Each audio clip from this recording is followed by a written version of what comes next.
Aku setia menemani suamiku dari tukang ojek hingga jadi pengusaha ojek online.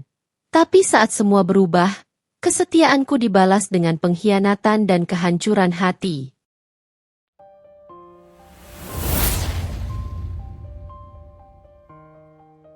Namaku Intan. Usiaku 32 tahun, dan sudah hampir 10 tahun aku menikah dengan Abdul. Lelaki yang dulu hanya seorang tukang ojek pangkalan di ujung jalan kampung kami. Hidup kami jauh dari kata mewah.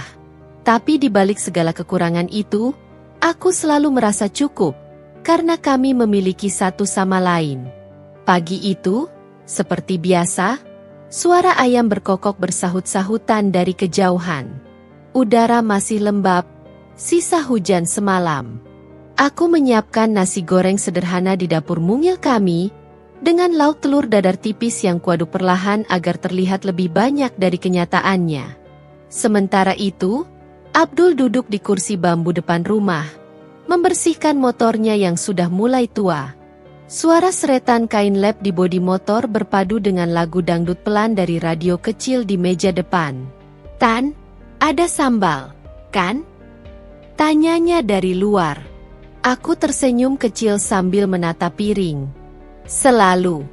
Aku tahu suamiku belum kenyang kalau belum kepedesan." Abdul tertawa kecil. Lesung pipinya terlihat samar di pipi yang mulai tirus. Ia menghampiriku dan mencium tanganku sebelum duduk untuk makan. Sederhana. Begitulah pagi kami hampir setiap hari. "Besok aku mau coba narik sampai kota," katanya sambil mengaduk nasi di piring. Katanya di sana banyak penumpang. Apalagi sekarang banyak anak kampus yang pulang pergi. Aku menatapnya sejenak. Tapi jaraknya jauh. "Dul, motormu aja kadang mogok kalau tanjakan. Nanti kalau kenapa-kenapa?" Ia hanya tertawa. "Namanya juga usaha, Tan. Kalau terus di sini, paling-paling sehari dapat 30.000. Gimana mau nabung?" Aku diam sejenak. Dalam hati, aku tahu dia benar. Tapi kekhawatiranku selalu muncul tiap kali ia bicara tentang pergi jauh. Aku sudah terlalu sering melihatnya pulang dalam keadaan kelelahan, kadang kehujanan, kadang lapar karena uangnya tak cukup untuk makan siang. "Ya udah, tapi nanti kalau berangkat, aku buatin bekal ya," ujarku lembut. "Biar nggak jajan sembarangan." Ia mengangguk, tersenyum. Istriku memang paling pengertian.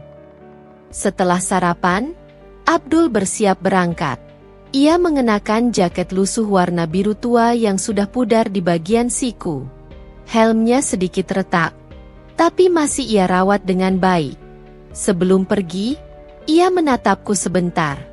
"Doain ya, Tan. Siapa tahu hari ini dapat penumpang banyak." Aku tersenyum sambil merapikan jaketnya. "Pasti. Aku selalu doain, dari pagi sampai malam." Motor tuanya melaju pelan di jalanan tanah yang becek. Aku berdiri di depan rumah, melihat punggungnya yang menjauh dengan perasaan hangat bercampur khawatir. Dalam hati aku berbisik lirih. Semoga hari ini rezekinya lancar, Tuhan.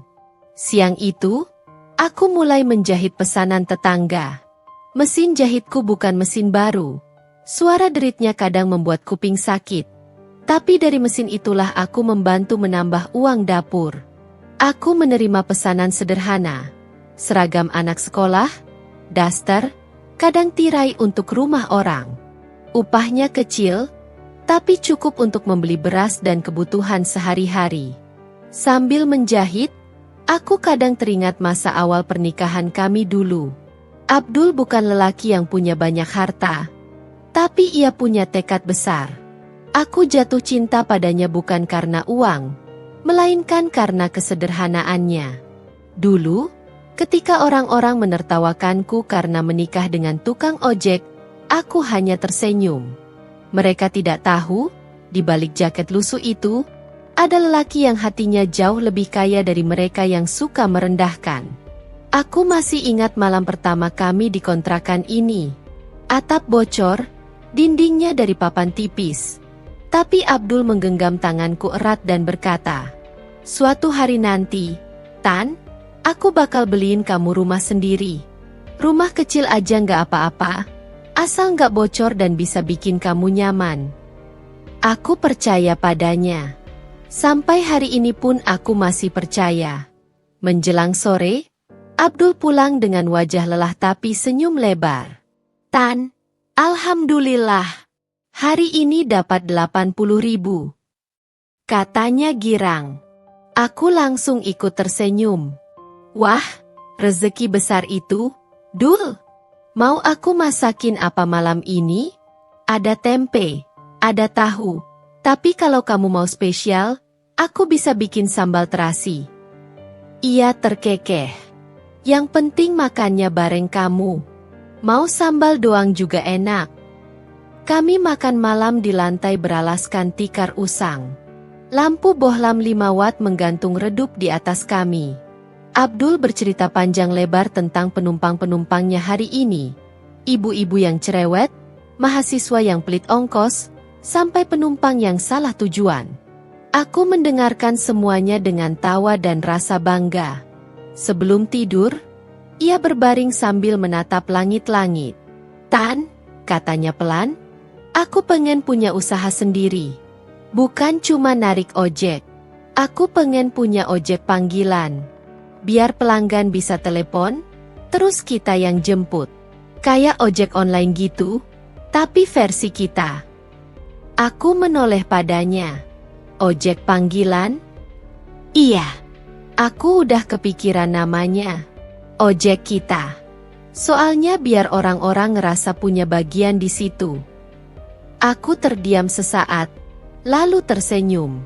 "Bagus idenya, Dul. Tapi uangnya dari mana?" Ia menghela napas. "Nah, itu yang belum tahu. Tapi aku yakin, pasti ada jalan." Aku menatap wajahnya yang serius. Mimpi itu terasa besar bagi kami yang bahkan kadang masih kesulitan bayar listrik. Tapi semangat di matanya menular. Malam itu, untuk pertama kalinya, aku melihat cahaya harapan yang berbeda dari dirinya. Sebuah harapan yang kelak akan mengubah segalanya. Sebelum memejamkan mata, aku menatap wajahnya yang tertidur lelah. Dalam hati, aku berbisik, "Abdul, aku akan tetap di sini. Apapun yang terjadi nanti, aku akan selalu di sampingmu." Sudah beberapa hari sejak Abdul menyampaikan mimpinya malam itu. Kata-katanya terus terngiang di kepalaku. "Aku pengen punya usaha sendiri, Tan. Ojek panggilan, biar orang bisa telepon dan kita yang jemput." Awalnya aku menganggap itu hanya angan seorang suami yang lelah dengan kerasnya hidup. Tapi ternyata, Abdul benar-benar serius. Pagi itu, ia pulang dari pangkalan lebih cepat dari biasanya. Wajahnya terlihat semangat. Matanya berbinar seperti anak kecil yang baru menemukan mainan baru. "Tan!" serunya begitu membuka pintu. Aku ketemu ide bagus. Aku sedang menjemur pakaian di halaman kecil di belakang rumah. "Ide apa lagi, Dul?" Ia menghampiriku, mengeluarkan kertas catatan lusuh dari saku jaketnya. "Nih, aku udah gambar-gambar rencana. Jadi, nanti orang bisa telepon ke nomor kita kalau butuh ojek. Nah, kamu yang terima telepon, aku yang antar. Lama-lama kalau pelanggan makin banyak, kita bisa rekrut teman-teman pangkalan juga." Aku menatap catatan itu. Tulisan tangannya berantakan, tapi aku bisa merasakan semangat di balik setiap goresannya. "Tapi, Dul," kataku pelan, "buat beli HP aja kita belum punya yang bagus. Nomor teleponnya gimana?" Abdul terdiam sejenak. Ia tahu apa yang kumaksud. Ponsel kami waktu itu hanya satu, dan itu pun model lama. Layarnya retak, sinyalnya sering hilang. Kalau mau jalanin usaha kayak gitu, paling nggak kita butuh HP yang bisa dipakai WhatsApp. Lanjutku. Biar orang gampang pesan. Ia menunduk. Iya sih. Tapi uang dari mana, Tan? Aku ikut diam. Beberapa detik hening, hanya suara jemuran yang tertiup angin. Lalu tiba-tiba aku menatap cincin kawin di jariku. Cincin tipis dari emas muda yang dulu ia beli dari hasil menabung berbulan-bulan. Dul, ucapku lirih, kalau aku jual cincin ini, cukup nggak buat beli HP? Abdul langsung menatapku terkejut. Tan, Jang, itu satu-satunya kenang-kenangan kita. Aku nggak mau kamu jual. Aku tersenyum lembut. Dul, cincin itu cuma benda. Kalau dengan itu kita bisa mulai usaha, aku rela. Lagi pula, aku nggak butuh cincin buat tahu kamu sayang aku. Ia terdiam lama, menatapku dengan mata berkaca-kaca. Tan, kamu tuh bener-bener luar biasa. Aku janji, suatu hari nanti, aku bakal beliin cincin yang lebih bagus dari ini. Aku mengangguk kecil. Aku nggak butuh cincin yang bagus, Dul. Aku cuma pengen kamu nggak berhenti berjuang. 2 hari kemudian, cincin itu terjual. Tidak seberapa, tapi cukup untuk membeli sebuah ponsel bekas dengan layar yang sedikit buram dan baterai cepat habis. Tapi bagi kami, itu seperti membuka jalan baru. Sore itu, setelah maghrib, kami mulai mencoba sistem sederhana itu. Abdul menulis nomor HP di selembar kertas dan menempelnya di warung, masjid, dan pos ronda. Aku membuat tulisan tangan sederhana. Perlu ojek cepat dan ramah? Hubungi ojek kita siap antar jemput di mana saja. Awalnya kami ragu, tapi keesokan harinya, ponsel kami berdering untuk pertama kalinya. Assalamualaikum, ini ojek kita ya? Aku yang menjawab panggilan itu, jantungku berdebar. Iya, betul. Dengan siapa, Bu? Ini Bu Sari di Gang Mawar. Bisa nggak jemput anak saya di sekolah? Aku langsung memanggil Abdul yang baru saja pulang dari pangkalan. Dul, ada orderan? Anak sekolah di Gang Mawar. Abdul langsung berdiri, wajahnya sumringah. Beneran? Aku mengangguk cepat. Ia segera memakai helm, merapikan jaketnya, dan pergi dengan semangat luar biasa. Hari itu, aku melihatnya pulang dengan wajah gembira yang belum pernah kulihat sebelumnya. Tan, penumpangnya senang banget. Katanya bakal order lagi besok. Katanya sambil tertawa kecil. Aku ikut tertawa. Rasanya seperti baru memenangkan lotre. Malamnya, kami mencatat pemasukan pertama kami di buku tulis kecil yang biasa kupakai menjahit. Tertulis di sana, order 1 Bu Sari Rp10.000. Kecil, tapi bermakna besar. Hari demi hari, panggilan mulai datang lebih sering. Aku sibuk mencatat pesanan, mengatur jadwal jemput, dan memastikan semuanya tercatat rapi. Kadang aku juga ikut mengangkat telepon sambil menjahit. Sementara Abdul berangkat dari pagi sampai malam. Rumah kami yang dulu sepi kini terasa hidup. Telepon sering berdering. Suara motor Abdul selalu datang dan pergi. Abdul makin dikenal warga sekitar. Beberapa pelanggan mulai memanggilnya, Mas Ojek kita. Suatu sore, bahkan ada bapak-bapak yang berkata padaku di warung, "Wah, Bu Intan, suaminya sekarang hebat ya. Layanan ojek panggilannya bagus. Cepet, sopan, murah lagi." Aku tersenyum bangga, tapi di dalam hati, aku tahu, perjuangan kami masih panjang. Suatu malam, ketika Abdul pulang terlambat, aku melihatnya membawa sesuatu. Sebuah spanduk kecil bertuliskan, ojek kita siap jemput, siap antar, aman dan nyaman. Dul, ini dari mana? Tanyaku heran. Dari pelanggan tetap. Katanya dia kasihan lihat aku nempelin kertas di tiang listrik. Jadi dia bikinin spanduk biar lebih rapi. Aku terharu. Orang baik masih banyak ya. Dul? Iya, Tan. Tapi aku yakin, ini juga karena doa-doa kamu. Ia menggenggam tanganku.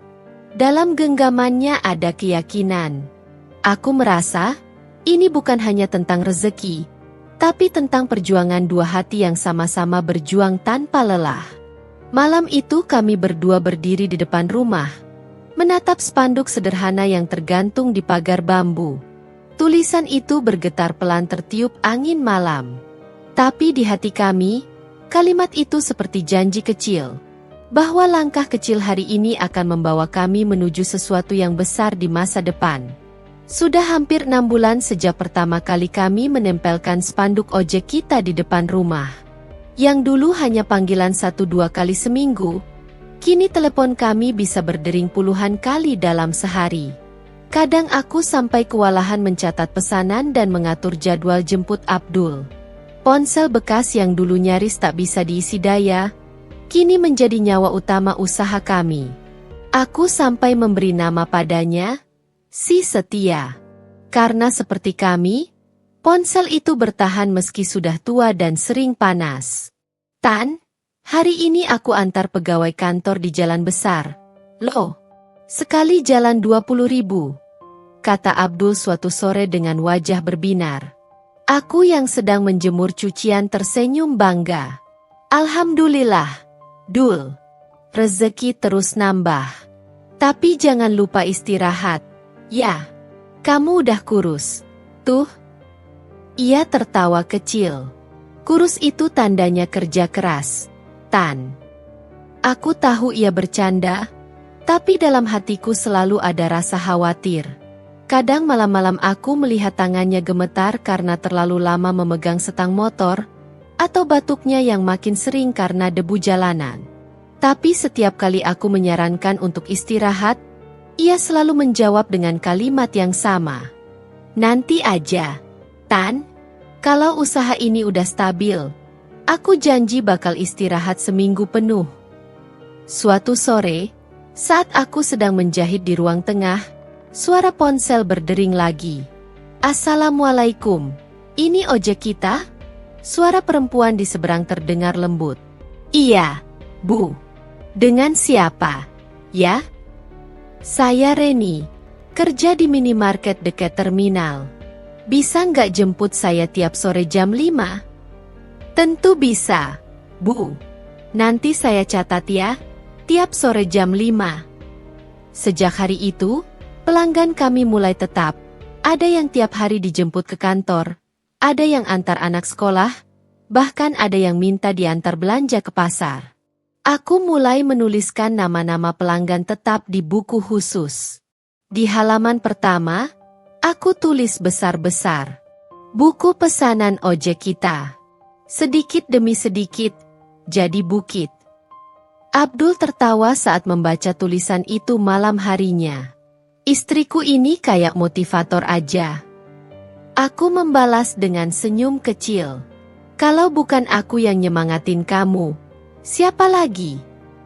Beberapa bulan kemudian, hasil kerja keras itu mulai terlihat. Kami bisa membeli motor bekas tambahan.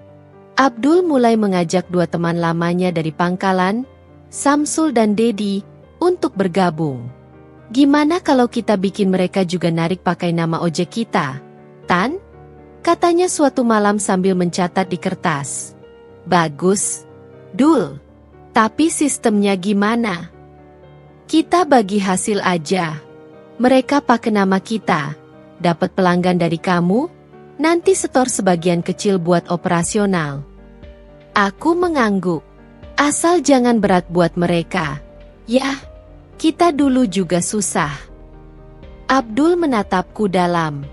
Aku nggak bakal lupa dari mana kita mulai, Tan. Aku tersenyum. Dalam hati aku bangga. Ia memang masih lelaki yang sama, sederhana dan penuh semangat. Kini setiap pagi, halaman depan rumah kami selalu ramai. 3 motor berderet menunggu jadwal jemput. Kadang anak-anak kecil lewat sambil berseru, "Ojek kita datang! Ojek kita datang!" Abdul hanya tersenyum lebar sambil melambaikan tangan. Aku pun ikut tertawa. Rasanya seperti mimpi yang perlahan jadi nyata. Namun, di tengah semua kesibukan itu, aku mulai merasakan satu hal yang berbeda. Rumah kami yang dulu selalu ramai dengan obrolan hangat kini sering sepi. Abdul berangkat sebelum subuh, pulang larut malam. Kadang aku sudah tertidur ketika ia datang. Saat aku bangun, ia sudah pergi lagi. Aku rindu saat-saat makan malam sederhana kami, tawa kecil sebelum tidur, bahkan obrolan ringan tentang mimpi-mimpinya. Tapi aku selalu menenangkan diri. Ini semua untuk masa depan. Begitu aku berulang kali berkata dalam hati. Suatu malam, Abdul pulang membawa sesuatu. "Tan, lihat nih," katanya sambil membuka tas selempangnya. Dari dalamnya, ia mengeluarkan kertas besar berwarna hijau terang. "Ini proposal, Tan. Buat ngajuin bantuan ke koperasi. Kalau disetujui, kita bisa bikin seragam dan stiker motor ojek kita. Biar lebih keren." Aku membaca lembaran itu. Tulisan tangan Abdul masih sederhana, tapi isi ide-idenya matang. Ia menulis rencana pengembangan, pembagian sistem kerja, hingga target keuangan. Aku menatapnya dengan rasa kagum.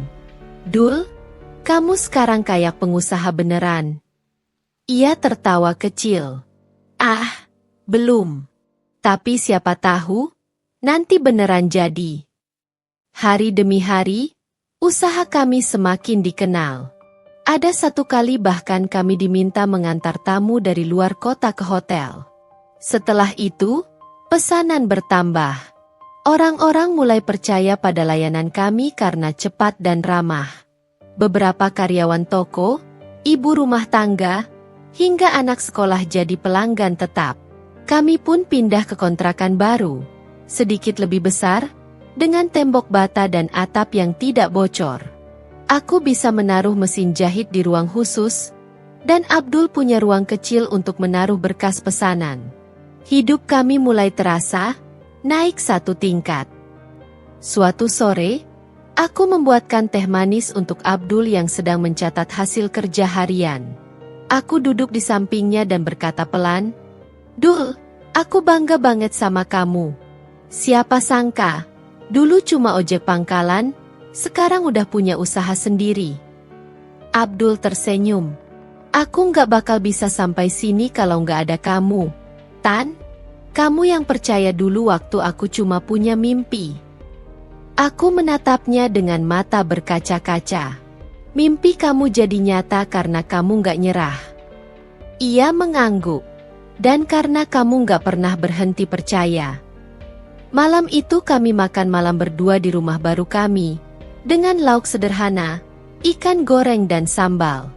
Tapi rasanya luar biasa nikmat, karena setiap suapan terasa seperti hasil dari doa yang terjawab. Namun, di tengah kebahagiaan itu, aku mulai menyadari satu hal kecil yang awalnya kuanggap sepele. Abdul kini mulai sering menerima telepon larut malam. Katanya dari pelanggan, katanya urusan kerja. Kadang ia keluar sebentar untuk menjemput seseorang di tempat yang jauh. Kadang hanya duduk lama di teras, berbicara dengan nada pelan. Awalnya aku tidak curiga. Aku hanya berpikir, mungkin beginilah risiko orang yang sedang membangun usaha. Aku tidak ingin berpikiran buruk. Yang ku tahu, Abdul masih lelaki yang dulu kupilih karena kesederhanaan dan ketulusannya.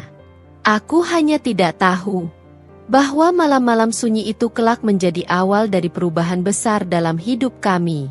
Aku masih ingat hari itu, langit pagi tampak cerah, tapi entah mengapa hatiku terasa lebih hangat dari biasanya.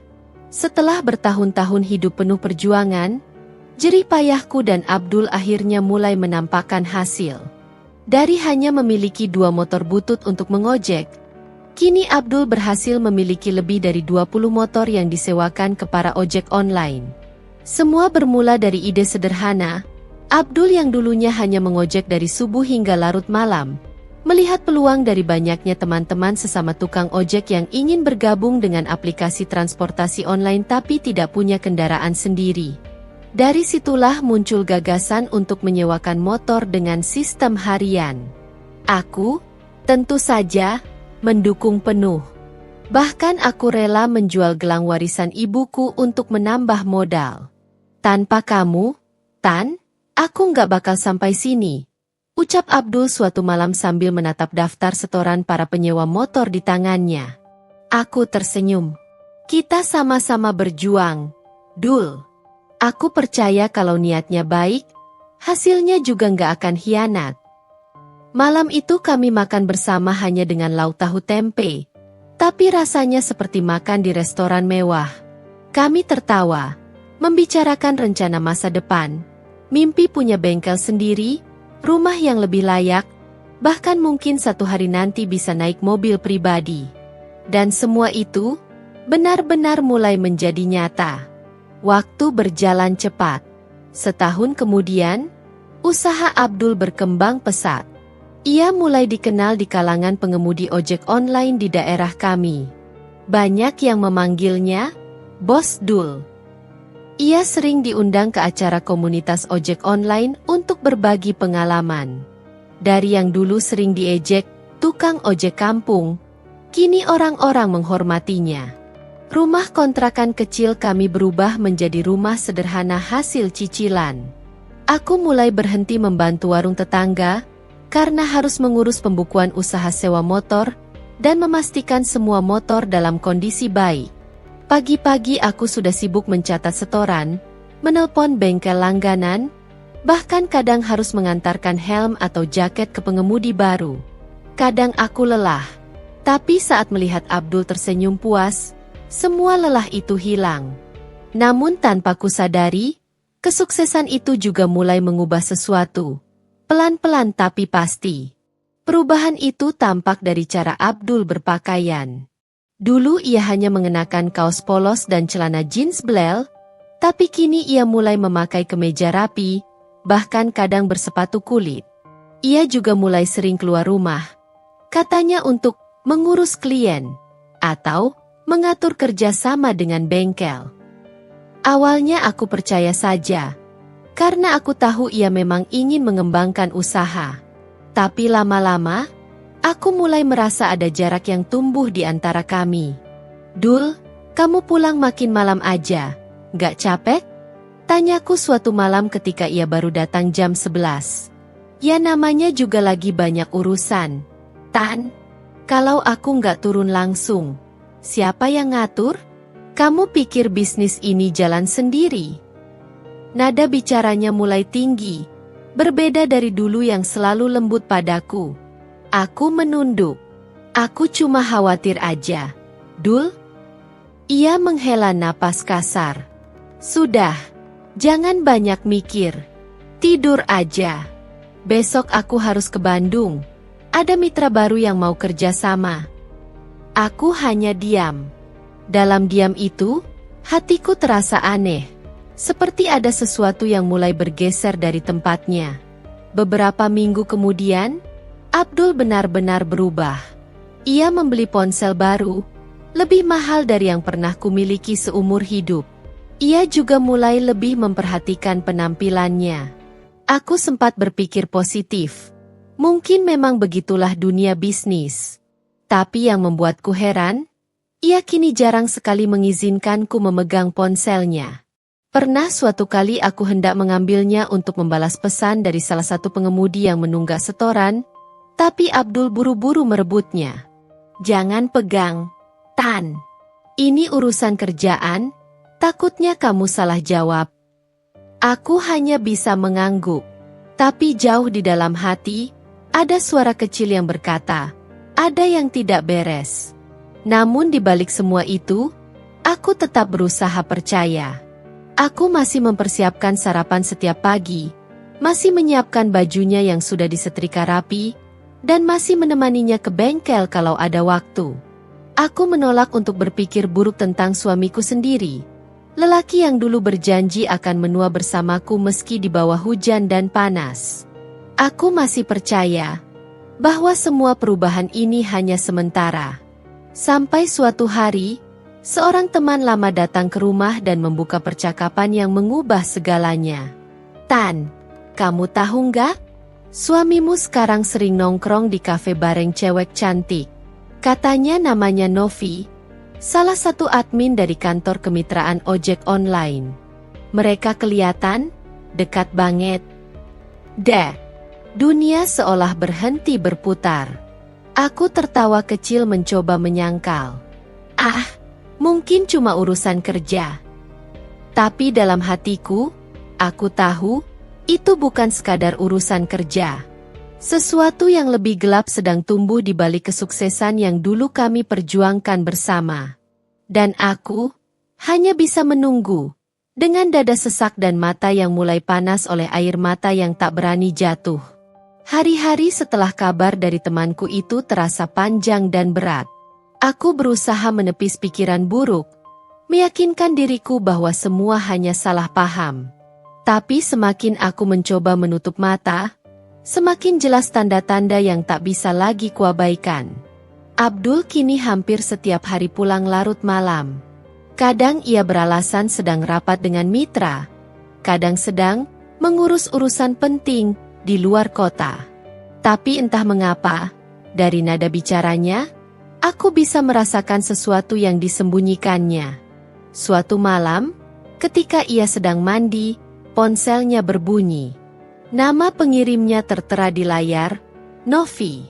Aku menatap layar itu lama, hatiku berdetak lebih cepat dari biasanya. Pesan itu singkat. "Makasih ya, Mas, udah anterin pulang. Aku senang banget bisa ngobrol bareng malam ini." Wajah tersenyum dengan mata bahagia. Tanganku bergetar. Rasanya dadaku diremas dari dalam. Ingin rasanya kubuka percakapan mereka lebih jauh. Tapi langkahku berhenti ketika terdengar suara air dari kamar mandi berhenti. Aku buru-buru meletakkan ponselnya kembali di atas meja. Beberapa detik kemudian Abdul keluar, hanya mengenakan handuk di pinggang. Ia sempat melirik ponsel itu.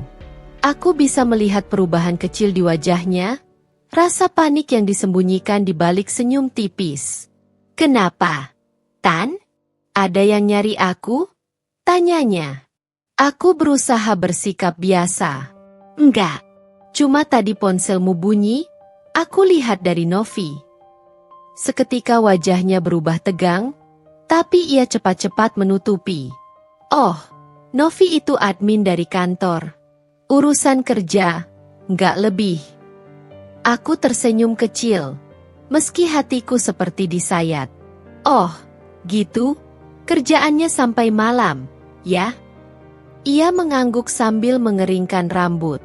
"Ya namanya juga ngatur sistem kemitraan. Kadang kita harus koordinasi sampai malam." Aku hanya diam. Tapi sejak malam itu, nama Novi seolah menjadi bayangan yang terus menghantuiku. Beberapa hari kemudian, aku sengaja datang ke tempat kerja Abdul tanpa memberitahunya. Aku membawa bekal makan siang seperti dulu. Nasi uduk, ayam goreng, sambal terasi, favoritnya. Saat tiba di kantor kecil yang dijadikan pusat sewa motor, aku sempat melihat sesuatu yang membuat langkahku terhenti. Di dalam ruangan, Abdul sedang duduk berhadapan dengan seorang perempuan muda berambut panjang. Wajahnya halus, penampilannya rapi dan wangi. Ia tertawa kecil sambil menatap Abdul dengan cara yang terlalu akrab. Dari balik kaca jendela, aku bisa mendengar samar-samar percakapan mereka. "Mas, aku tuh nggak nyangka ya, Mas bisa sesukses ini. Hebat banget." Abdul tersenyum bangga. Nggak sehebat itu, Novi. Aku cuma beruntung." "Beruntung karena kerja keras atau karena ada yang dukung dari belakang?" Novi menatapnya tajam, tapi dengan senyum manja. Abdul tertawa pelan. "Kalau yang dimaksud istri, iya. Tapi kadang aku juga pengen dimengerti, bukan cuma dituntut." Hatiku seakan hancur mendengar itu.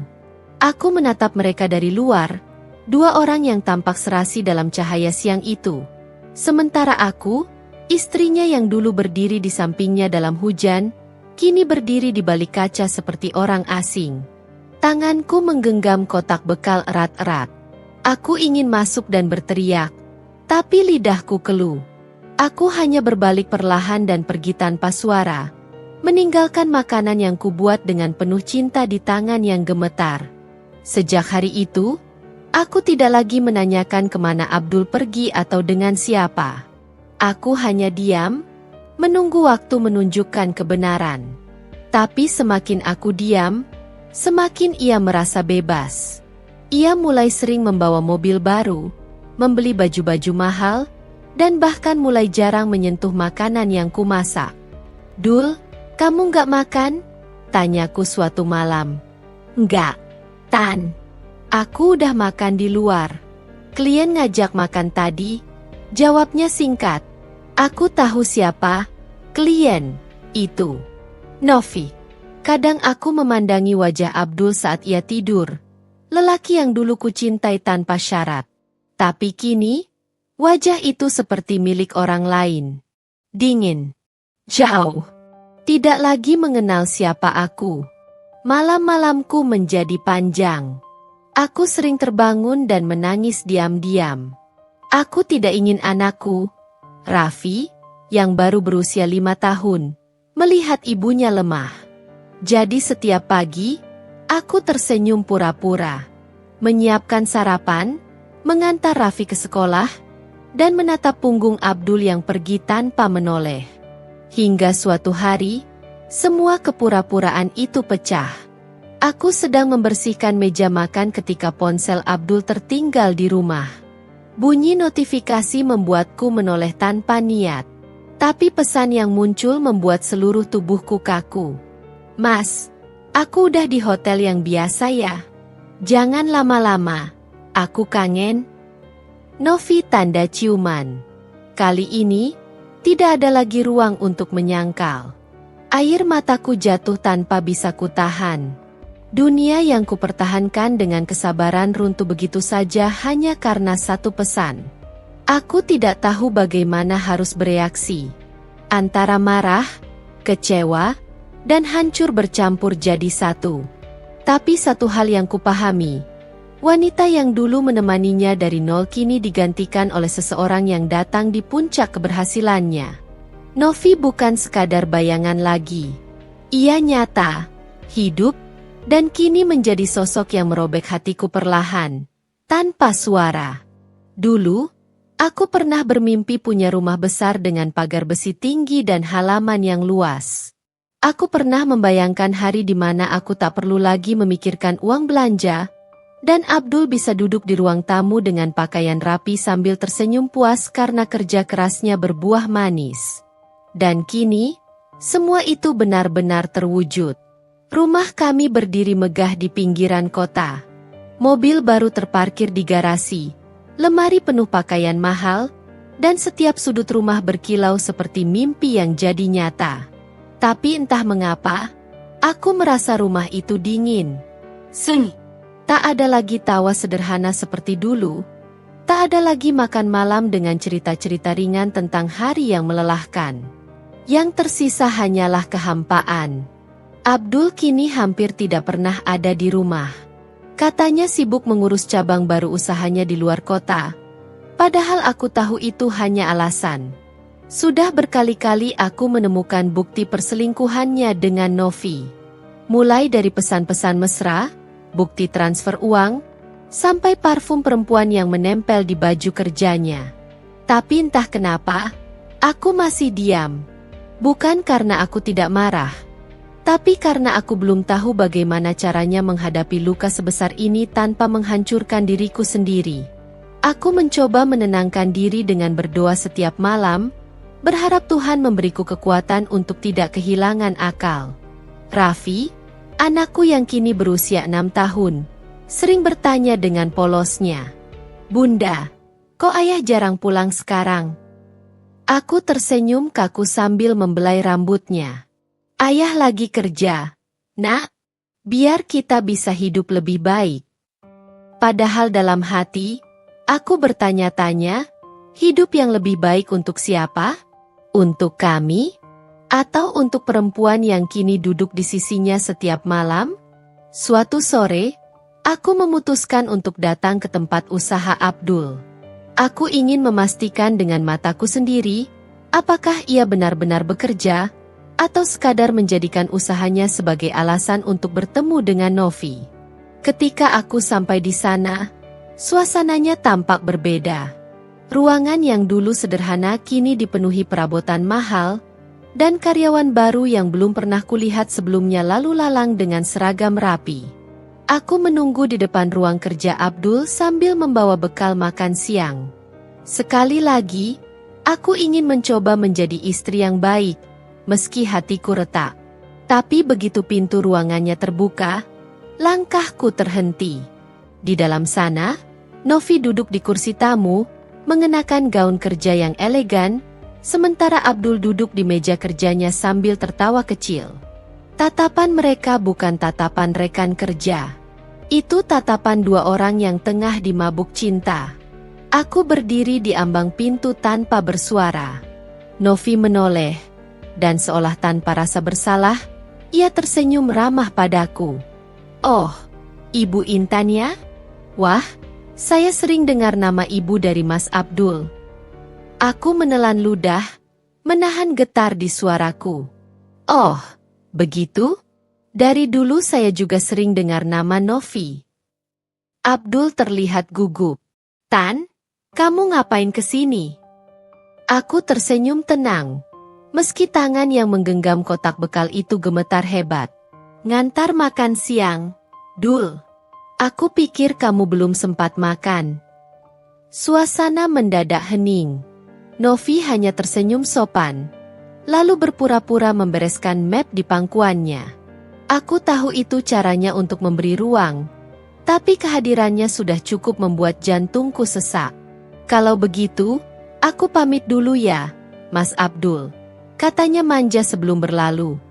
Begitu pintu menutup, Abdul menatapku dengan ekspresi kesal.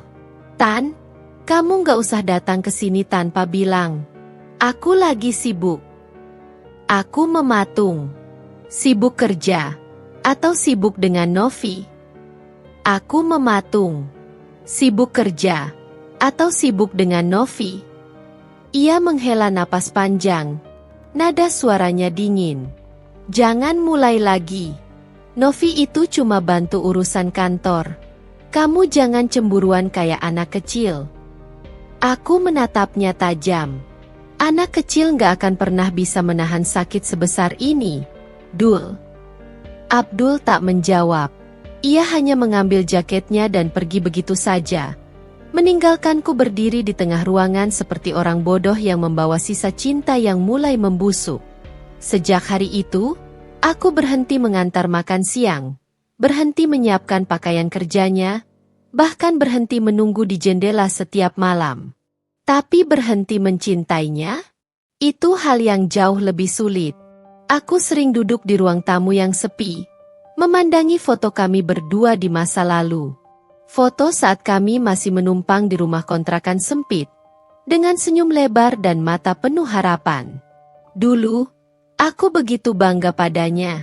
Kini, yang tersisa hanya perasaan asing terhadap lelaki yang sama. Aku tak lagi bisa mengenali siapa Abdul yang sekarang.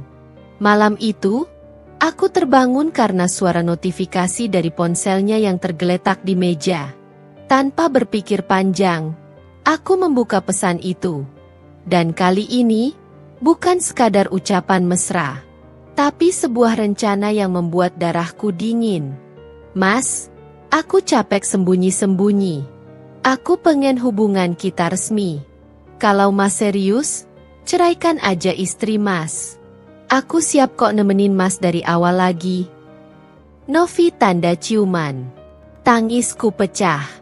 Jadi ini tujuan sebenarnya. Novi bukan hanya mengambil perhatiannya, tapi juga ingin merebut seluruh hidupku. Pagi harinya, Abdul pulang dengan wajah letih tapi santai, seolah tak ada dosa yang membebaninya. Aku menatapnya tanpa kata. Ia sempat heran, tapi tidak menanyakan apapun. Mungkin, dalam pikirannya, aku masih Intan yang lembut dan mudah diredam dengan sedikit senyum atau alasan. Tapi kali ini, ada sesuatu yang berubah dalam diriku. Aku mulai menyadari, kesabaranku sedang diuji. Dan jika terus diam, aku akan kehilangan segalanya, termasuk harga diriku sendiri. Hari-hari berlalu dengan perasaan campur aduk. Kadang aku merasa kuat dan mampu menghadapi semuanya. Tapi di waktu lain, aku terpuruk dalam keheningan, menahan tangis sendirian di kamar. Luka yang dulu coba ku sembunyikan, kini mulai tampak di wajahku. Mataku sembab, senyumku hambar, dan tubuhku mulai kurus karena sering kehilangan selera makan. Raffi sering memelukku dan bertanya dengan polosnya, "Bunda kenapa sering nangis? Ayah bikin Bunda sedih, ya?" Pertanyaan itu bagai pisau kecil yang mengiris hatiku. Aku memeluknya erat, mencoba menenangkan diri. "Enggak, Nak. Bunda cuma capek." Padahal bukan lelah fisik yang kualami. Aku lelah karena terus berpura-pura bahwa rumah tanggaku baik-baik saja. Sementara kenyataannya perlahan hancur dari dalam. Suatu sore, aku pergi ke pasar sendirian. Sudah lama aku tak berbelanja ke sana karena biasanya Abdul yang mengantar. Saat berjalan melewati deretan penjual sayur, aku bertemu dengan tetangga lama, Bu Yati, yang dulu sering menolongku saat masih tinggal di kontrakan. "Wah, Intan, sekarang kelihatan makin anggun aja. Rumahnya juga udah bagus, ya?" katanya ramah. Aku tersenyum sopan. "Alhamdulillah, Bu. Semua karena kerja keras suami." Tapi kemudian, Bu Yati mendekatkan wajahnya sedikit dan berbisik, "Maaf ya, Tan, tapi aku sering lihat suamimu lewat depan sini bareng perempuan muda. Cantik, rambutnya panjang. Mereka kelihatan mesra banget." Darahku seakan berhenti mengalir. Seketika tanganku yang memegang kantong sayur bergetar hebat. Aku hanya tersenyum kaku, menahan diri agar tidak tampak lemah di depan orang lain. "Oh, mungkin itu rekan kerjanya, Bu," jawabku cepat. Padahal di dalam hati, aku tahu siapa perempuan itu. "Novi." Aku pulang dengan langkah berat, dan sepanjang jalan, mataku panas menahan air mata. Aku tidak ingin terlihat hancur di depan siapapun, tapi kenyataannya, aku memang sedang hancur. Hari-hari berlalu dengan perasaan campur aduk. Kadang aku merasa kuat dan mampu menghadapi semuanya. Tapi di waktu lain, aku terpuruk dalam keheningan, menahan tangis sendirian di kamar. Luka yang dulu coba ku sembunyikan, kini mulai tampak di wajahku. Mataku sembab, senyumku hambar, dan tubuhku mulai kurus karena sering kehilangan selera makan. Raffi sering memelukku dan bertanya dengan polosnya, "Bunda kenapa sering nangis? Ayah bikin Bunda sedih, ya?" Pertanyaan itu bagai pisau kecil yang mengiris hatiku. Aku memeluknya erat, mencoba menenangkan diri. "Enggak, Nak. Bunda cuma capek." Padahal bukan lelah fisik yang kualami. Aku lelah karena terus berpura-pura bahwa rumah tanggaku baik-baik saja. Sementara kenyataannya perlahan hancur dari dalam. Suatu sore, aku pergi ke pasar sendirian. Sudah lama aku tak berbelanja ke sana karena biasanya Abdul yang mengantar. Saat berjalan melewati deretan penjual sayur, aku bertemu dengan tetangga lama, Bu Yati, yang dulu sering menolongku saat masih tinggal di kontrakan. "Wah, Intan, sekarang kelihatan makin anggun aja. Rumahnya juga udah bagus, ya?" katanya ramah. Aku tersenyum sopan. "Alhamdulillah, Bu. Semua karena kerja keras suami." Tapi kemudian, Bu Yati mendekatkan wajahnya sedikit dan berbisik, "Maaf ya, Tan, tapi aku sering lihat suamimu lewat depan sini bareng perempuan muda. Cantik, rambutnya panjang. Mereka kelihatan mesra banget. Darahku seakan berhenti mengalir. Seketika tanganku yang memegang kantong sayur bergetar hebat. Aku hanya tersenyum kaku, menahan diri agar tidak tampak lemah di depan orang lain. "Oh, mungkin itu rekan kerjanya, Bu," jawabku cepat. Padahal di dalam hati, aku tahu siapa perempuan itu. Novi. Aku pulang dengan langkah berat, dan sepanjang jalan, mataku panas menahan air mata. Aku tidak ingin terlihat hancur di depan siapapun, tapi kenyataannya, aku memang sedang hancur. Malamnya, Abdul pulang dengan wajah cerah. Ia membawa oleh-oleh untuk Raffi, mobil-mobilan baru. Raffi begitu senang, berlari-lari di ruang tamu sambil tertawa. Pemandangan itu seharusnya membuatku bahagia, tapi entah kenapa, justru membuat hatiku semakin sakit. Karena di balik senyumnya, aku tahu Abdul sedang memainkan dua kehidupan. Aku mencoba berbicara dengan nada lembut. "Dul, aku cuma mau tahu satu hal. Kamu masih sayang sama aku?" Abdul menatapku sebentar, lalu menunduk. "Kamu kenapa nanya begitu?" Aku menatap matanya lurus. Karena aku udah nggak ngerasa disayang. Ia diam cukup lama, lalu menjawab dingin, "Tan, aku capek. Aku pengen hidup tenang. Kamu terlalu sensitif, curigaan terus. Aku cuma pengen suasana rumah ini nggak tegang terus." Aku tertegun. Jadi, aku yang salah lagi? Aku yang berjuang dari nol bersamanya, kini dianggap sebagai sumber ketegangan dalam rumah tangga ini. Kalau aku curiga, itu karena kamu sendiri yang bikin aku ragu. "Dul," ucapku lirih. "Aku nggak buta. Aku tahu semuanya." Ia berdiri dengan ekspresi kesal. "Kamu nggak tahu apa-apa. Jangan asal tuduh. Novi itu cuma urusan kerja." Aku menatapnya dalam diam. "Kerja sampai ke hotel, ya?" Wajahnya seketika pucat. Ia terdiam. Sekilas aku melihat rasa bersalah di matanya, tapi cepat sekali lenyap, digantikan kemarahan. "Kalau kamu nggak percaya sama aku, terserah. Aku capek disalahin terus," serunya, lalu mengambil jaket dan meninggalkan rumah dengan suara pintu yang dibanting keras. Raffi menangis ketakutan mendengar suara keras itu. Aku segera memeluknya, mencoba menenangkan, padahal hatiku sendiri bergetar hebat. Malam itu aku tidak bisa tidur. Aku duduk di ruang tamu sambil memandangi lampu yang temaram. Aku memikirkan semua perjalanan hidupku bersama Abdul. Dari saat kami hanya makan dengan nasi bungkus, dari motor butut pertama yang kami cicil bersama, dari malam-malam penuh doa di rumah kontrakan kecil. Semua kenangan itu kini terasa pahit. Aku sadar, luka yang ada di hatiku bukan lagi luka kecil yang bisa sembuh dengan kata, "maaf." Luka ini dalam, dan perlahan menggerogoti seluruh rasa cintaku padanya. Beberapa hari kemudian, luka itu semakin terbuka lebar.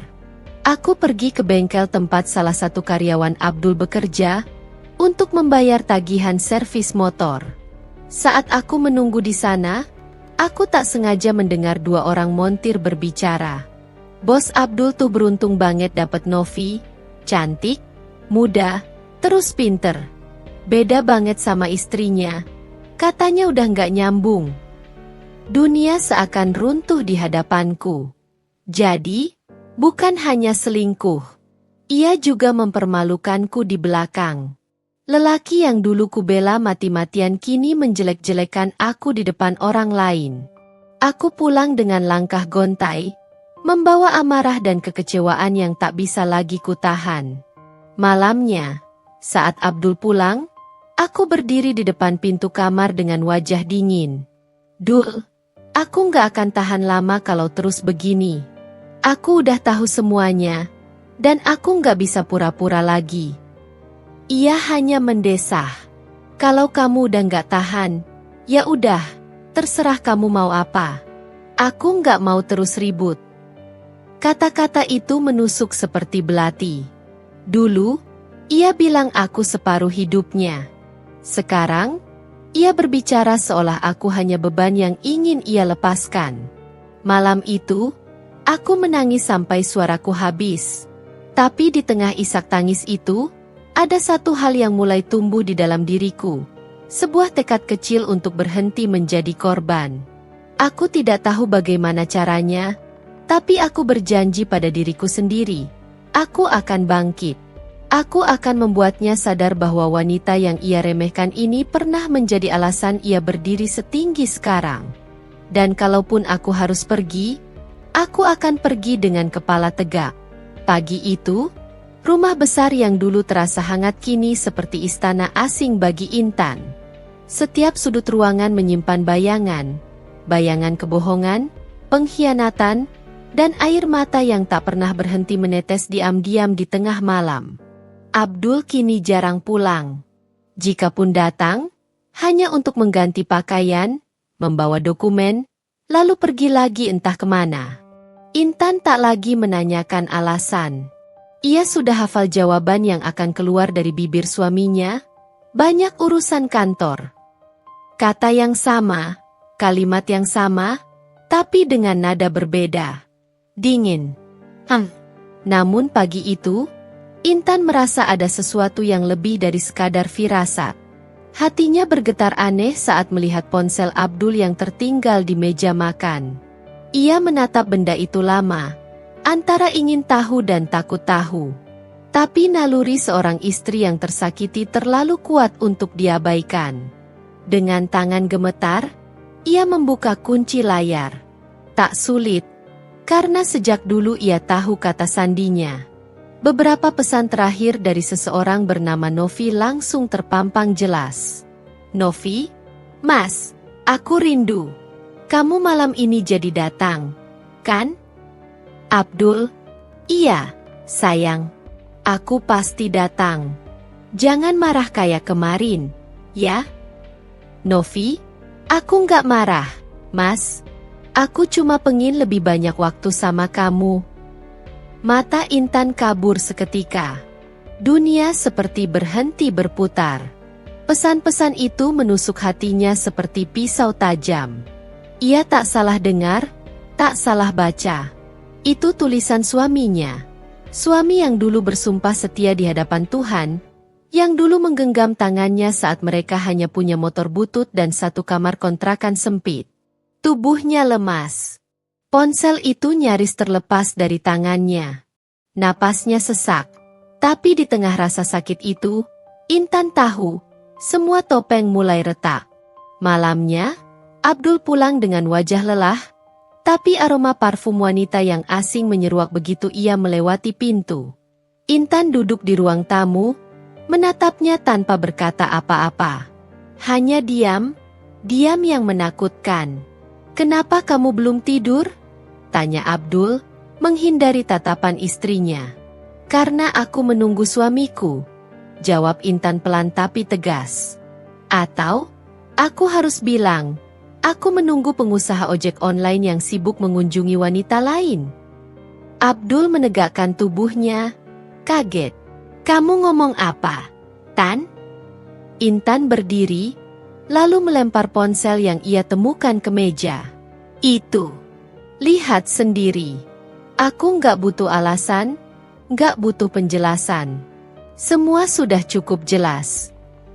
Abdul menatap ponselnya, dan wajahnya berubah pucat. Ia mencoba membuka mulut, tapi kata-kata macet di tenggorokannya. Tan, aku bisa jelasin. Jangan bohong lagi, Dul. Potong Intan, suaranya pecah. Aku udah cukup sabar. Aku ikut kamu dari nol. Aku yang nyuci, aku yang masak, aku yang bantu hitung uang orderan waktu kamu belum punya karyawan. Tapi sekarang, kamu malah ngebagi cintamu ke orang lain. Air mata jatuh satu persatu di pipi Intan. Ia menunduk, berusaha tetap kuat meski hatinya runtuh. Abdul tak bisa menatap mata istrinya. Rasa bersalah dan takut bercampur dalam dirinya. Namun, entah kenapa, ego dan gengsi membuatnya tetap membela diri. Kamu nggak tahu keadaan sebenarnya. Novi cuma bantu aku di kantor. Dia? Bantu kamu di kantor? Atau bantu kamu mengkhianati janji suci kita? Potong Intan lagi. Suaranya tajam, tapi lirih, penuh luka. Ruangan itu hening lama. Hanya isak tertahan dan detak jam dinding yang terdengar. Sejak malam itu, hubungan mereka seperti benang kusut yang sulit diurai. Abdul mulai jarang bicara. Ia lebih sering keluar rumah dengan alasan pekerjaan, sementara Intan berjuang menutupi luka di depan anak-anak dan orang rumah. Tapi luka itu terlalu besar untuk disembunyikan. Novi kini muncul terang-terangan di media sosial, mengunggah foto di restoran yang sama dengan tempat Abdul makan siang, memamerkan cincin yang mirip dengan yang pernah Intan berikan pada ulang tahun pernikahan mereka. Setiap kali melihatnya, Intan merasa dadanya diremas. Ia menutup layar ponsel, tapi rasa sesak itu tetap tak hilang. Hingga suatu hari, ia bertemu langsung dengan Novi. Itu terjadi tanpa sengaja, di acara komunitas ojek online yang digelar perusahaan Abdul. Novi berdiri di samping suaminya, mengenakan dress biru muda, tersenyum manis sambil menggandeng lengan Abdul. Seolah ia yang memiliki segalanya. Tatapan mereka bertemu. Intan tersenyum. Senyum yang membuat darah Novi tersirap. "Oh, ini Novia?" ujar Intan pelan tapi berwibawa. "Perempuan yang berhasil mengambil hati suamiku setelah aku bantu dia berdiri dari lumpur." Beberapa orang menoleh. Novi gugup, tapi Abdul buru-buru menarik Intan menjauh. "Intan, tolong jangan bikin keributan di depan orang banyak," bisiknya keras. "Keributan?" Intan mendongak. "Kamu yang bikin keributan di hatiku, Dul. Kamu yang merusak rumah tangga yang aku bangun dengan doa dan keringat. Sekarang kamu takut malu?" Abdul terdiam. Tak ada lagi kata yang bisa menutupi kenyataan. Semua orang sudah mulai melihat celah dalam rumah tangga mereka. Semua topeng telah benar-benar retak. Malam itu, Intan duduk sendirian di teras rumah. Angin berhembus lembut, tapi dinginnya menusuk sampai tulang. Ia menatap langit yang gelap tanpa bintang, dan dalam keheningan itu, ia berbisik lirih. "Tuhan, kalau aku harus kehilangan segalanya, ajarkan aku untuk tetap kuat.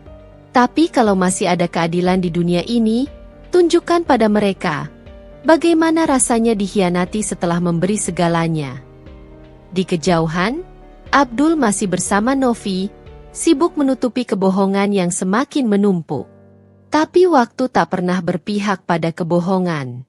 Dan Intan tahu, saatnya akan tiba, ketika semua kepalsuan itu runtuh di hadapan dunia.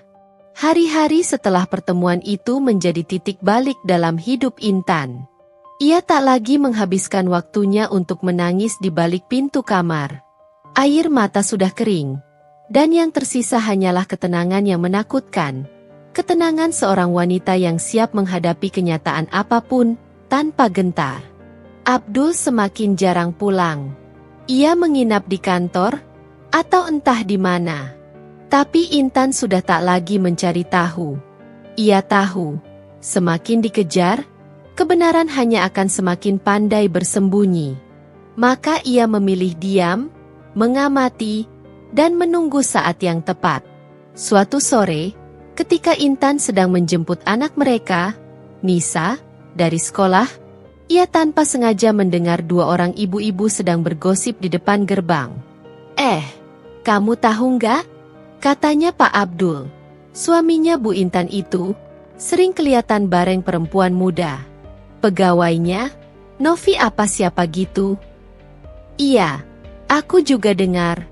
Tapi kasihan Bu Intan ya, dari dulu setia banget. Kalau benar, ya Allah, tega banget suaminya." Kata-kata itu seperti peluru. Bukan karena Intan belum tahu, Tapi karena kini rahasia itu bukan lagi hanya miliknya dan Abdul, dunia sudah mulai tahu. Malamnya, Intan duduk di ruang makan menatap meja panjang yang kini terasa kosong.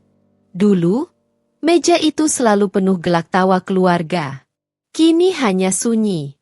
Ia membuka laptop dan mencoba memeriksa laporan keuangan perusahaan ojek online milik Abdul, perusahaan yang dulu mereka bangun bersama.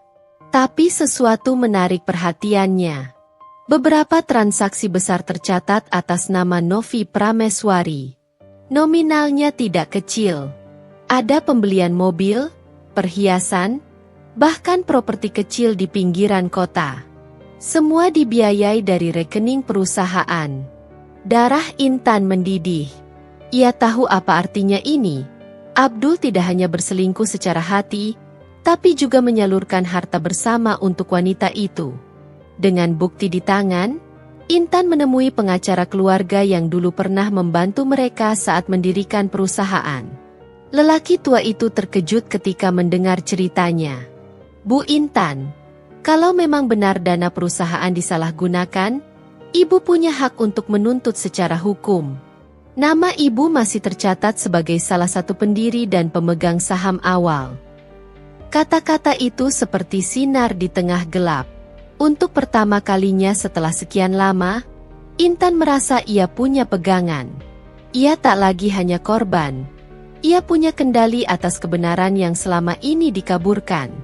Beberapa hari kemudian, Intan memutuskan untuk datang langsung ke kantor Abdul. Karyawan yang dulu begitu hormat padanya kini menatap dengan canggung. Mungkin mereka sudah mendengar gosip, atau mungkin mereka takut.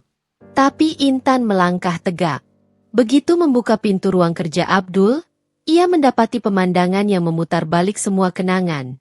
Novi duduk di kursi tamu, menatap layar laptop dengan manja, sementara Abdul duduk di belakang meja, menatap Intan dengan wajah kaget. "Intan?" Suaranya bergetar, seperti seseorang yang baru tertangkap basah. Intan tersenyum kecil. "Iya, ini aku, istri sah kamu." Ruangan itu langsung terasa dingin. Novi bangkit, mencoba bersikap sopan. "Bu Intan, saya cuma..." "Cuma apa, Novi?" potong Intan. "Cuma ngerebut suami orang? Cuma ngambil uang perusahaan untuk beli mobil dan perhiasan? Cuma pura-pura jadi karyawan padahal jadi simpanan?" Novi terdiam. Wajahnya pucat. Abdul mencoba berdiri, tapi Intan meletakkan beberapa lembar berkas di meja. "Itu laporan keuangan. Dan ini," katanya sambil menunjukkan foto-foto transfer bank, bukti kalau uang perusahaan dipakai untuk kepentingan pribadi Novi. "Aku udah kasih ke pengacara." Abdul menatapnya, wajahnya tegang. "Kamu nggak ngerti, Tan? Semua ini ada alasannya." "Alasan?" Intan tertawa getir. "Dul, nggak ada alasan yang bisa membenarkan pengkhianatan. Aku ngerti kamu capek. Aku ngerti dunia bisnis keras. Tapi kamu memilih jalan yang paling kejam, menghancurkan aku dan rumah tangga kita." Novi mulai menangis. Tapi Intan tak tergerak sedikit pun. Ia sudah melewati tahap kasihan. "Mulai hari ini," ucap Intan tegas, "aku keluar dari perusahaan ini. Tapi aku nggak akan pergi tanpa membawa kembali hakku. Kamu boleh terus sama dia, Dul. Tapi semua yang kita bangun dari keringatku, aku akan ambil bagian yang menjadi milikku." Abdul hanya diam. Tak ada lagi pembelaan yang masuk akal. Kebenaran sudah terbuka, dan dunia kini tahu siapa yang salah. Malamnya, Intan pulang dengan langkah ringan meski hatinya masih perih. Ia menatap anak-anak yang sedang tidur, lalu menatap foto keluarga yang tergantung di dinding. Air mata kembali jatuh. Tapi kali ini berbeda, bukan karena kelemahan, melainkan karena kekuatan yang baru lahir dari luka. "Ternyata benar," bisiknya pelan, "kebenaran memang gak bisa disembunyikan. Cepat atau lambat, Semua yang busuk pasti tercium juga. Dan di suatu tempat, mungkin Abdul sedang duduk sendiri di ruang kantornya, memandangi layar kosong dan menyadari satu hal. Ia sudah kehilangan segalanya. Kepercayaan, keluarga, dan wanita yang tulus mencintainya tanpa pamrih. Sudah berbulan-bulan sejak kejadian di kantor itu. Rumah besar yang dulu terasa seperti penjara kini perlahan kembali hidup. Tapi kali ini, tanpa Abdul. Tanpa suara pintu dibanting. Tanpa amarah. Tanpa tangisan di tengah malam. Hanya ada ketenangan, kehangatan anak-anak, dan keheningan yang damai. Hening yang akhirnya tidak menyakitkan. Intan kini berdiri di depan cermin, menatap dirinya sendiri. Wajahnya tampak lebih tenang, meski garis-garis lelah masih tersisa. Tapi di matanya ada sesuatu yang baru, kilau keberanian dan kebanggaan. Ia bukan lagi wanita yang disakiti dan diam. Ia adalah wanita yang berdiri kembali setelah dihancurkan oleh orang yang seharusnya melindunginya. Setelah mengajukan tuntutan hukum, pengadilan akhirnya memutuskan bahwa Intan berhak atas setengah dari kepemilikan perusahaan. Semua transaksi gelap yang melibatkan Novi terbukti nyata, dan Abdul diwajibkan mengembalikan dana yang diselewengkan. Berita itu tersebar luas di media. Para investor yang dulu mengagumi Abdul mulai menarik diri, sementara reputasinya jatuh seketika. Abdul datang ke rumah beberapa minggu setelah keputusan pengadilan dibacakan. Ia berdiri di depan pintu dengan wajah letih, rambut berantakan, dan mata yang kosong. "Assalamualaikum." Suaranya serak. Intan menatapnya lama sebelum menjawab. "Waalaikumsalam. Ada perlu apa?" Abdul menunduk. "Aku cuma pengen minta maaf. Aku tahu semua ini salahku. Aku terlalu sombong. Aku pikir setelah sukses, aku bisa punya segalanya. Tapi ternyata aku malah kehilangan semuanya. Termasuk kamu." Intan tak langsung menjawab. Hatinya bergetar, bukan karena cinta, tapi karena luka lama yang kini terasa jauh. Ia menghela napas pelan. "Dul," katanya tenang, "aku nggak benci kamu. Aku cuma kecewa. Karena orang yang paling aku percayai ternyata yang paling tega menghancurkan aku. Tapi aku udah belajar bahwa maaf bukan selalu berarti harus kembali." Abdul menatapnya dengan mata berkaca-kaca. "Kamu nggak akan kasih aku kesempatan?" Intan tersenyum kecil. "Kesempatan? Aku udah kasih kesempatan berkali-kali waktu kamu masih bisa memperbaikinya. Tapi sekarang, aku udah berdamai dengan kenyataan. Aku nggak mau lagi hidup di masa lalu." Abdul menunduk, lalu pergi tanpa kata. Langkahnya pelan, seperti seseorang yang sadar bahwa pintu yang baru saja ia tinggalkan tak akan pernah terbuka lagi untuknya. Beberapa bulan kemudian, Intan memulai bisnis barunya. Ia membuka platform pelatihan daring untuk ibu rumah tangga, mengajarkan cara mengelola keuangan, berwirausaha kecil, dan mandiri tanpa bergantung pada siapapun. Nama platform itu sederhana tapi bermakna, Langkah Baru. Banyak wanita yang terinspirasi oleh kisahnya. Ia sering diundang sebagai pembicara, bukan hanya karena kisah sedihnya, tapi karena caranya bangkit dari kehancuran. Ia tak lagi malu menceritakan masa lalunya. Justru dari luka itulah ia menemukan arah baru hidupnya. Suatu sore, Intan duduk di beranda sambil menatap matahari terbenam. Nisa, anak sulungnya, menghampiri sambil membawa segelas teh hangat. "Ibu," panggilnya lembut. "Ayah tadi datang ke sekolah. Dia bilang mau ketemu ibu, tapi aku bilang ibu lagi sibuk." Intan menatap anaknya dan tersenyum tipis. "Kamu sedih?" Nisa menggeleng. "Enggak, Bu. Aku cuma pengen ibu bahagia." Intan mengelus rambut anaknya. "Ibu sudah bahagia, Nak, karena sekarang ibu tahu Bahagia itu bukan tentang punya siapa, tapi tentang jadi siapa. Mereka berdua lalu menatap langit sore yang berubah jingga. Warna itu indah, campuran antara luka dan harapan. Seperti hidup yang pernah remuk tapi kini tumbuh lagi dari serpihannya. Beberapa tahun kemudian, Intan berdiri di depan panggung seminar wanita. Wajahnya berseri-seri, dan ruangan penuh dengan tepuk tangan. Ia baru saja menyelesaikan sesi berbicara tentang ketegaran dan keikhlasan. Aku dulu berpikir kalau cinta adalah segalanya, katanya di depan ratusan hadirin. Tapi ternyata, cinta tanpa kejujuran cuma jebakan. Aku pernah disakiti oleh orang yang paling aku percaya. Tapi dari situ aku belajar satu hal penting, bahwa Tuhan gak pernah membiarkan kita jatuh tanpa alasan. Kadang, kita harus dihancurkan dulu, supaya bisa melihat siapa diri kita sebenarnya. Suara tepuk tangan menggema. Di antara kerumunan, seseorang berdiri di belakang, Abdul. Ia tak berani mendekat, hanya menatap dari jauh dengan mata berkaca-kaca. Di sampingnya, Novi sudah lama tak ada. Bisnisnya bangkrut, hidupnya berantakan. Dan Abdul tahu, semua itu adalah balasan dari perbuatannya sendiri. Intan menatap sekilas ke arah penonton tanpa menyadari kehadirannya.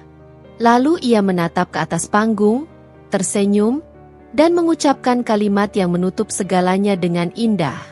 Aku bukan lagi wanita yang menunggu. Aku wanita yang berjalan. Karena hidup harus terus melangkah. Meski pernah disakiti, meski pernah dihancurkan, tapi tidak pernah menyerah. Dan Novi, perempuan yang dulu ia bela mati-matian, sudah lama meninggalkannya. Setelah uang habis dan bisnis tak lagi berjalan, Novi pergi bersama pria lain, meninggalkan Abdul dengan hutang dan kenangan pahit. Setiap malam, Abdul duduk di ruang tamu yang sepi, memandangi foto lamanya bersama Intan dan anak-anak. Foto itu sudah kusam, tapi baginya, itu satu-satunya hal yang membuatnya bertahan. Intan, gumamnya lirih. Andai waktu bisa diulang, aku nggak akan bodoh seperti dulu. Air mata jatuh di pipinya, perlahan, tanpa suara. Ia tahu, doa dan penyesalan sudah terlambat. Ia bukan lagi bagian dari kehidupan Intan.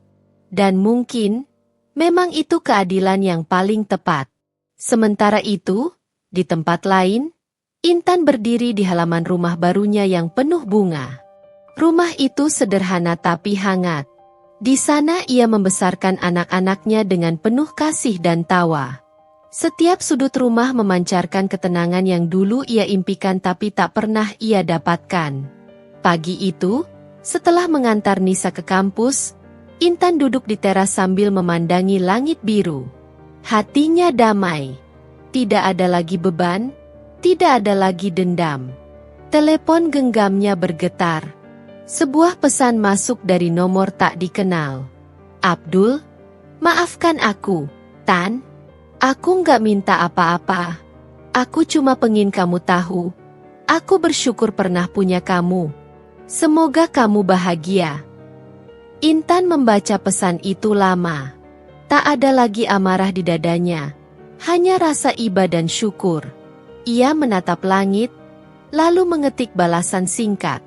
Intan, aku sudah memaafkanmu. Dul. Semoga kamu juga menemukan tenangmu sendiri. Pesan terkirim. Ia tersenyum, lalu meletakkan ponselnya di meja. Dalam hati, ia tahu bahwa bab kehidupan itu sudah tertutup sepenuhnya. Tidak dengan air mata, tapi dengan keikhlasan. Beberapa waktu kemudian, Intan menghadiri acara penghargaan sosial.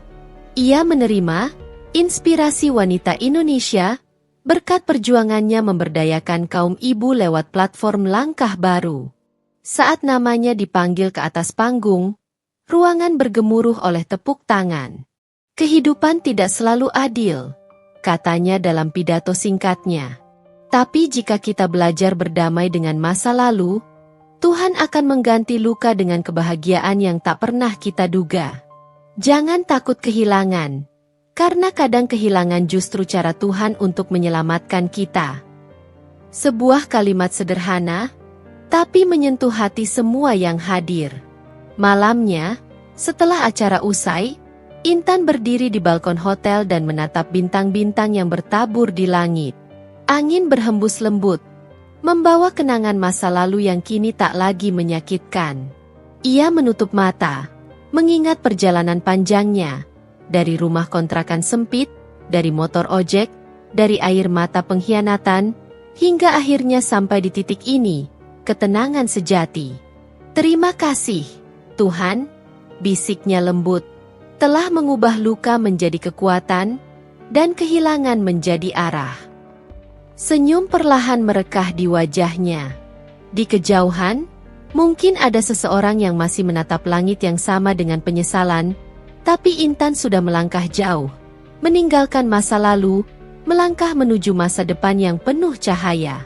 Intan tak pernah membalas dengan kebencian, karena ia tahu, kebahagiaan adalah balas dendam terbaik.